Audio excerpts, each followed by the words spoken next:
প্রচন্ড গরম। আমি আর মেয়ে দুজনে মিলে এই ক্ষীর খাচ্ছি। থাকার ডেয়ারির ক্ষীর পেস্তা, কেশর পেস্তা ক্ষীর, একদম। হ্যাঁ, কেশর পেস্তা ক্ষীর দারুণ খেতে। কিন্তু তুই তো ভেঙেছিস, দেখলি দারুণ খেতে। বাহ, এটা কিনতে পাওয়া যায় অনলাইনে, এত সুন্দর জিনিস সঙ্গে সঙ্গে চলে এলো। আর একটা আমার এক বন্ধু আছে, ও খাচ্ছে, ও এটা খাবে না, দই খাবে, টক দই। ওই জন্য একটা টক দই নেওয়া হয়েছে। আর আমরা ক্ষীরটা খাবো। আজকে ভাত রান্না হবে তো?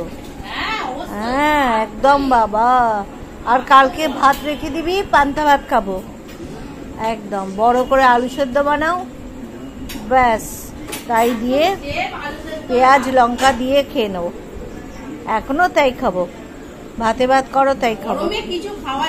আর কিছু খাওয়া যাবে না, এই জন্য একটুখানি শুধু ভাত খাবো, ওই জন্য একটু ক্ষীর খাচ্ছি আমরা। সন্ধেবেলায় একটা ক্ষীর খাই, খেয়ে একটু ঠান্ডা জল খেয়েছি, আর রসনা খাওয়া হয়েছে, বাড়িতে বানানো, খুব সুন্দর ঠান্ডা, দারুণ হয়েছে। ঠিক আছে বন্ধুরা, আপাতত আর ভাত তো দেখাচ্ছি না, পান্তা ভাত আর কি দেখাবো। গরম গরম ভাত খাবো, কালকে পান্তা করে রেখে দেবো। ঠিক আছে, এই ক্ষীরটা মানে আমি একটু মুখে দিলাম, অপূর্ব খেতে, অপূর্ব। খাও, ঠিক আছে, আমি ছাড়ছি তাহলে। শুভ সন্ধ্যা, এখন সন্ধ্যেই আছে, শুভ সন্ধ্যা। সবাই ভালো থেকো, সুস্থ থেকো আর কি।